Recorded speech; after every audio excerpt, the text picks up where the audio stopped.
Okay, what we got here? We got the Sony ICD UX560 digital dictation machine. It's quite small. There's my hand. Look how small that is. Tiny. So we're gonna rip this open. Not rip it open. We're gonna open it carefully and take a look. Let's have a look at the back real quick. It's got 4 gig built in. You can also put a memory card in. I'm not sure what the max memory card is. High sensitivity S mic system.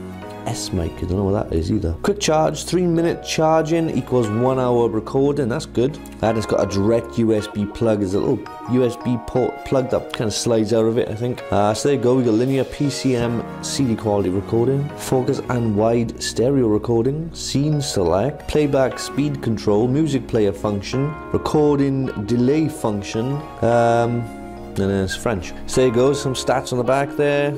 And there, if I'm gonna pause and have a look. Right, let's pop this open and take a little look then.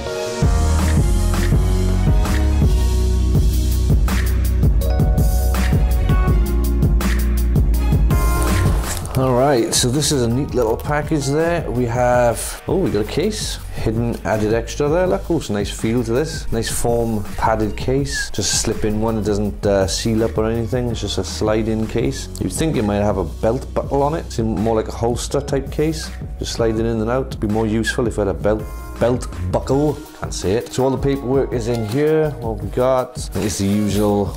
Oh my gosh, quite a lot for such a small machine. We have a guarantee. Don't forget to register your new purchase. We have a register reminder, and that's foreign. All right, so I got a feeling all these are going to be foreign. That's okay. They shoved every bit of paperwork in there that they can. Italia, France. Hey, France, de le beau français, and English right at the bottom. So this is the instructions. Not big. Actually, it is pretty big considering this is, it's going to be one of these fold out, stick on the wall jobs. Right, I think this is going to be, this is parts and controls. You've got all the controls numbered there and listed at the bottom what they do. Alright, look at the size on this. It's not so bad. I thought it was two-sided, but the other side is all Spanish. So it's Spanish and English on this sheet. But this, look at it. The size on it. That's the device. Look at that.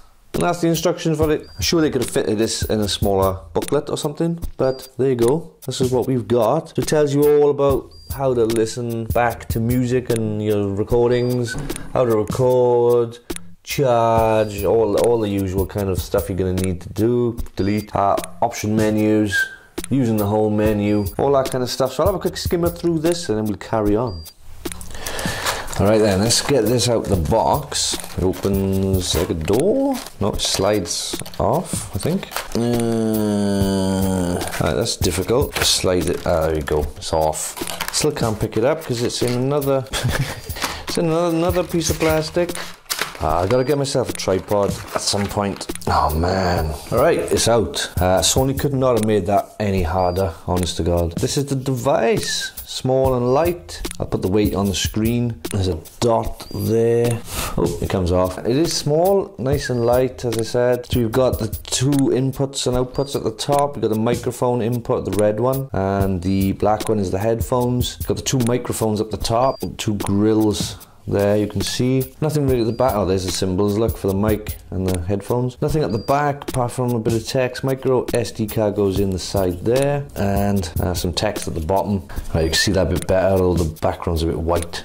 Let's just pop this. There you go, that opens up and you can put your SD card in there. I haven't got one to use at the moment, so I'll just use the internal hard drive on this. So there you go, we've got stop and pause record button, and you've got some directional keys, back home button, T mark, track mark is it? And option. I think I would say options. It says option. So, and a play button in the middle. So I'm going to pull this screen protector off. We'll switch it on. Alright, pulling the screen protector off, I can see the screen's a lot smaller than it made it look. The glass or plastic covering is a lot bigger than the actual screen itself, you can see in there. But, you know, that's not a problem. So it says to turn it on, you've got to slide it toward the power and hold it till it comes on. And then you've got to do the initial setup. Click OK, I think. I guess you click play. There you go. And it does beep when you press buttons, but it says you can turn that off in the settings, so I will. Okay, day is the 12th. The 1st, 18.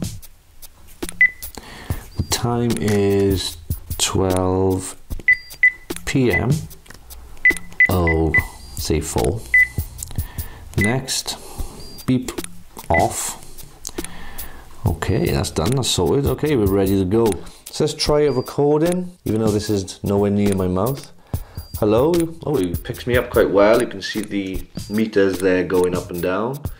Alright, so this is a test recording of the Sony, what's it called? IC something. I haven't got the box, it doesn't say on the instructions.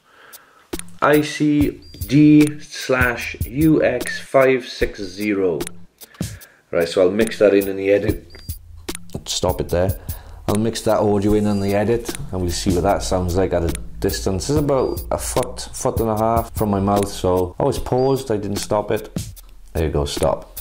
So let's play it back just to see. Nowhere near my mouth. Hello? Oh, it picks me up quite well. Volume. You can see the meters there going up and down. Alright, so this is a test recording of the Sony, what's it called? IC something. I haven't got the box, it doesn't say on the instructions. ICD. Okay, so that's the recording. The playback isn't the best, you know, it's a tiny little speaker in this thing. So this would only be used as a dictaphone as far as listening back, but we'll see what the recording sounds like in the computer when I transfer it, and hopefully it'll be production. I have some production use out of it. Let's see the options. Alright, looking in the menus here, I found that the record time available on the 4 gig card says 5 hours 35 minutes 38 seconds. That's pretty good for the built-in memory, and obviously I haven't got an SD card in there, so it says nothing for that. So the setting I've got is LPCM 44, screen's gone off, 4416. Let's go back. So look, just looking through the settings there.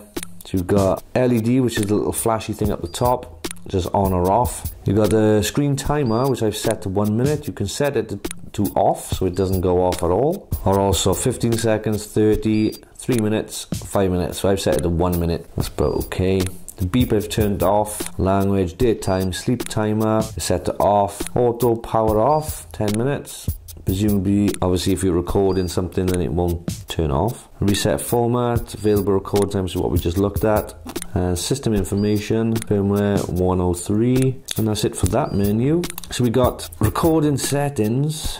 You can set the folder to be built-in memory or the SD card. You can create a folder, scene select, there's different options here. This is auto voice record by default. You can set it to be meeting, lecture, voice notes, interview, soft music, loud music, or my scene 1 and 2, which is obviously custom. Now you can make yourself. I suppose you use EQs. You've got record mode, so I've set it to the top, the 41.1 or 44.1 kilohertz 16-bit. You've also got MP3 192 kilobytes per second, 128 kilobytes per second, or 48 kilobytes per second, which is mono. Built-in mic sensitivity for voice or for music, and then you can change this to different settings. You've got medium, medium focused, medium wide. You've got low, low focused, low wide, auto, high, high wide, high focused, and that's it. Goes back and forth through those. So I've got it set to medium.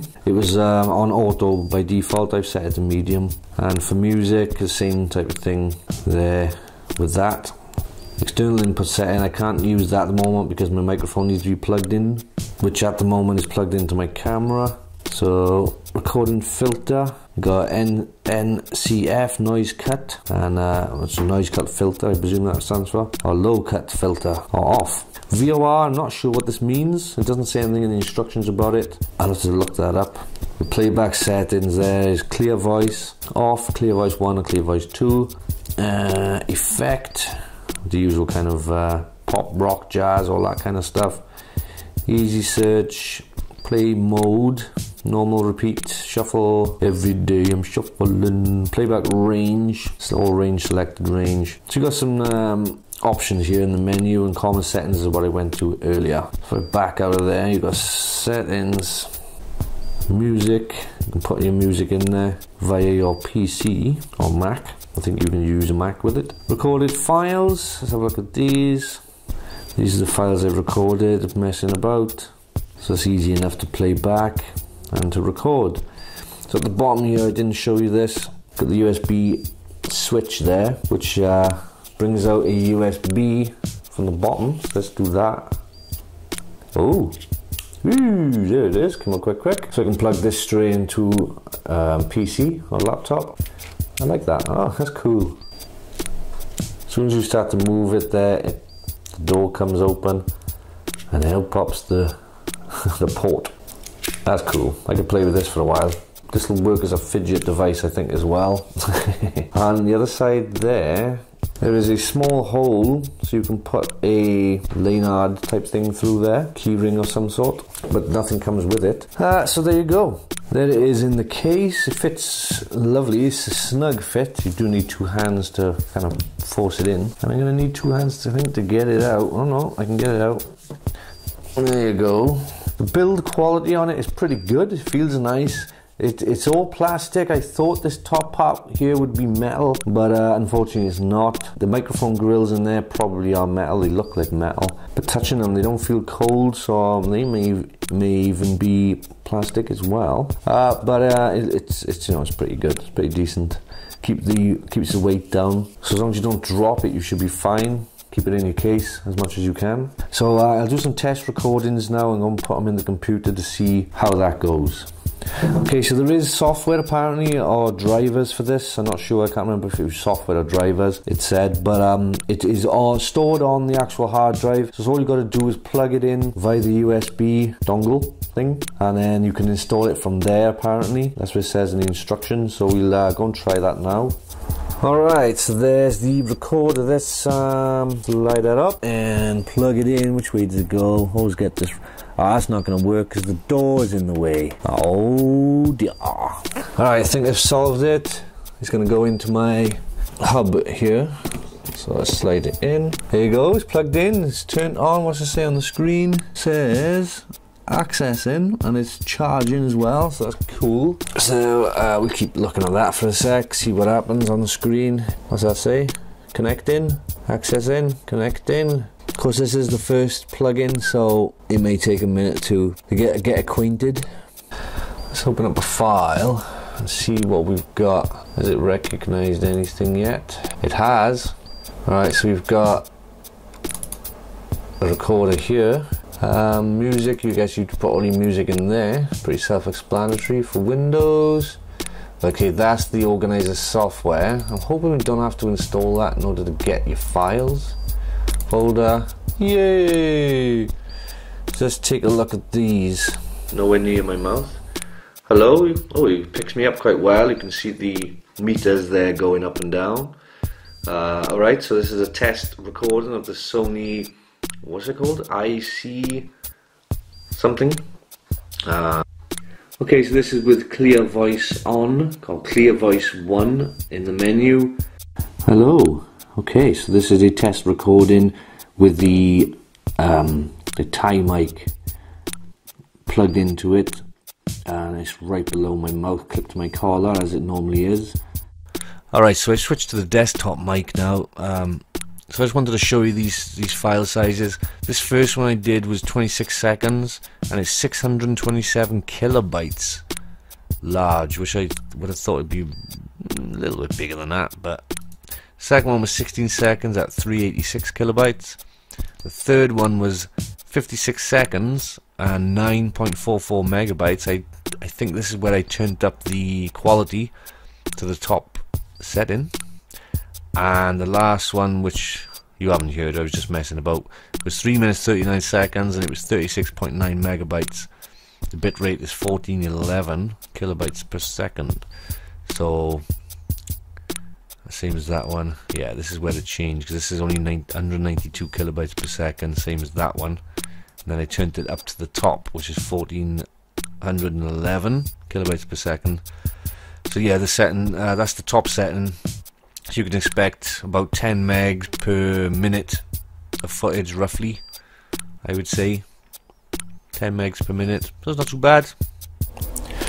Alright, I was playing with this yesterday and I can't seem to recreate what I did, but at one point I pressed the option menu, and it came up in Chinese. It was all, or some other language, some Asian language. It was all Chinese or Japanese or something, and I can't figure out how I did that, but there you go. I just wanted to mention that. Alright, just wanted to do a quick clip to show you the difference in bit rates. Let's try this one. This one is from the Sony recorder at 1411 kilobytes per second.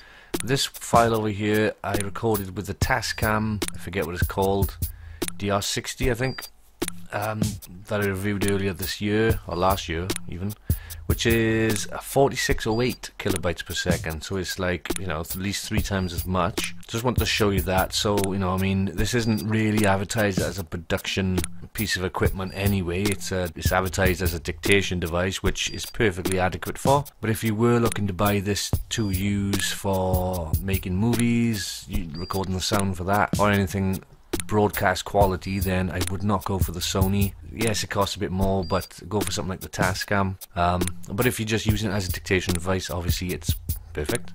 I also did a test where I recorded a little segment, as you can see here, with my phone, my BlackBerry, with the audio recording app in the phone, and also the Sony at the same time. I was recording with the two devices, so we can compare those two. I'll play those next and see how they compare. Alright, so this is a test in the Sony and simultaneously into my BlackBerry smartphone with a HD recording app, audio recording app. Not the built-in one, but one I downloaded. Anyway, so this is just a sound test to play these side by side and see which one is actually better, if any. If the quality is pretty much the same, then there's absolutely no point in paying 70 or 80 quid for the Sony, apart from it's a bit smaller and it is definitely lighter, and it's a dedicated thing. But if the quality is the same as your cell phone, then why carry two devices? If you're going to use dictating machine, you may as well just use an app on your phone, seeing as you've got your phone with you all the time anyway. So we'll try this. End in test at 55 seconds. Okay, so as you could probably tell from that, the better sounding quality was coming out of the Priv smartphone rather than the £77 Sony dedicated sound recording device. Now granted, you know, this is as I said, £77 versus a smartphone that was £400, but as a audio recorder you expect it to be pretty damn good quality, especially for that kind of price. I know it's not. You can go a lot higher as far as sound quality. I mean, the Tascam cost me twice as much, so that wins hands down anyway. But as far as what you would use a dictation machine for, which is dictating notes, I can't see why you wouldn't just use your phone with a dictation app, or you know, the audio recording app that is in your phone is just as good as the £77 Sony dedicated recorder. The only difference being that the dedicated recorder is smaller, so it is handy that way. It's totally up to you. Personally, I would not go for that, and I'm probably going to send it back because I've had issues with the Chinese menus popping up when you least expect it, and I just don't think it's good value for money. So that's my take on it. Take from it what you will, and I'll leave it there. I'll see you again. Ciao, below.